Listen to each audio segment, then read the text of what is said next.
Hey guys, it's Alex with Hammond Watch.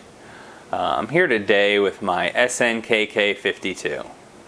It's a gold variant of what has been known or come to be known as the SeikoNaut.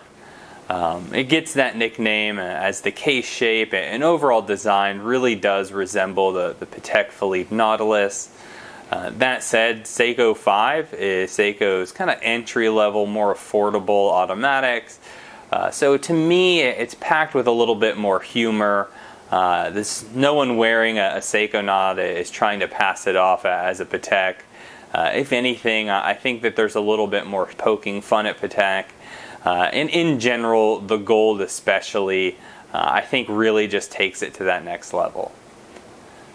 The sizing on these is pretty fun. You know, it's unique. It sounds maybe a little bit small or undersized, but it really has a substantial footprint on your wrist, as we'll see a little bit later.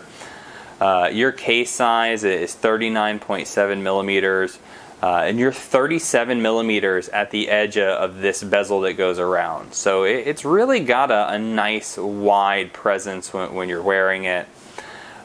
Being an automatic watch, there's obviously space for the movement, but at the same time, the 7S26 movement is relatively thin, meaning this watch comes in at 10.5 millimeters thick.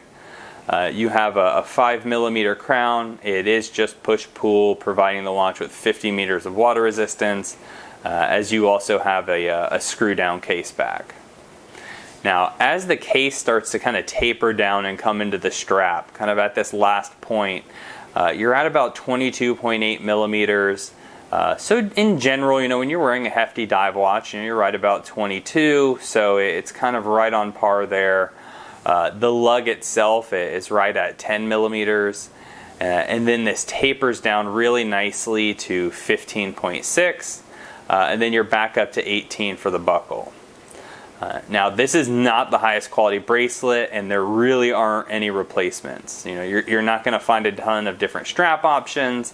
Also, you know, you really wouldn't want it. You know, especially with the gold one, it's kind of a whole look, and I think taking the bracelet off would pull away. But you just have a traditional pressed metal clasp, and you'll see these are folded links. Now, buyer, kind of beware here. This is one of the more uncomfortable bracelets in regards to pulling out arm hair. I do find this one kind of clipping them pretty frequently. It's something you kind of get used to. I wear this watch a little bit tighter than some of my other pieces, specifically for that. You know, I want it to stay put as much as possible. That way I get the most comfortable wear. Looking inside that case back, you can see that 7S26 movement. Pretty famous, pretty standard for a lot of Seiko 5s. Non-hacking and non-hand winding, which means you don't get to stop your seconds hand when doing time setting, and to wind the watch, you need to give it a little bit of shake or a little bit of wrist time just to make sure it's getting a charge. 41-hour power reserve, minus 20 to plus 49 seconds a day. And this watch movement does offer a day and date feature. The lume on this watch is actually really nice. You know, being a Seiko, you get to use their proprietary Lume bright, but at the same time, it's not a dive watch, so there's not a ton of real estate being taken up with that material. You're going to get good low light visibility, but I wouldn't stretch it for too long. The hands are pretty thin, and I feel as though you're going to lose a lot of that visibility, you know, after 5 or 6 hours. The main star of this show, though, like the reason this watch is so fun to me, is its overall look. You know, as you get into the dial, everything is gold except for the day and date wheels. The indices are pretty well executed. You get a really nice shine and pop. The hands are nice and similar. It's very elegant, much like a Nautilus itself.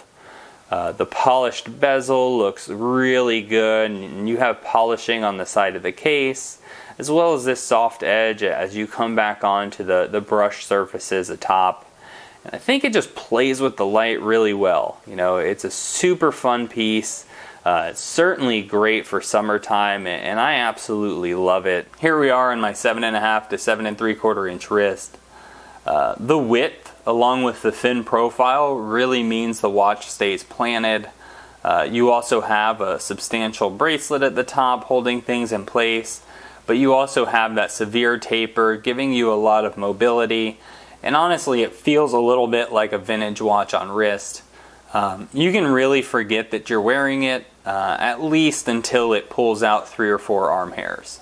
You know, Seiko's strength is in their original designs. You know, a lot of their divers and field watches and stuff are phenomenal, but they're their own pieces and they stand on their own legs. You know, Seiko original design with an in-house movement. It's a lot of what's built the brand up to being as strong as it is. But everyone needs a couple guilty pleasure watches. You need a couple pieces that just make you smile, don't take themselves too seriously. You know, whether it's gold plated or a huge digital watch or a really bright swatch, just something that reminds you that, you know, at the end of the day, it's just a material item and something you're wearing to have fun with and for fashion purposes. And it doesn't always have to be a status symbol or showing how much into watches you are. You know, I think this watch is perfect in being equal parts fashion watch and equal parts watch nerd. I hope you guys have enjoyed the video. If you're looking to pick one of these up, you know, you can find them in the low 200s pretty much anywhere. I'll put a link, an affiliate link to Amazon below. If you want to pick one of these up and support the channel, you can buy it through there, and there's a small commission paid out to me. Otherwise, look around on eBay. You'll find some killer deals.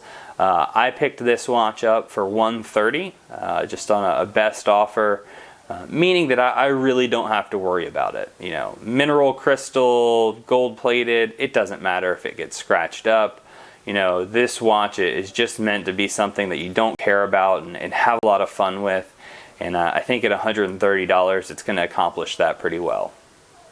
If you enjoyed the video, don't forget to give us a thumbs up. It really helps in YouTube's algorithm.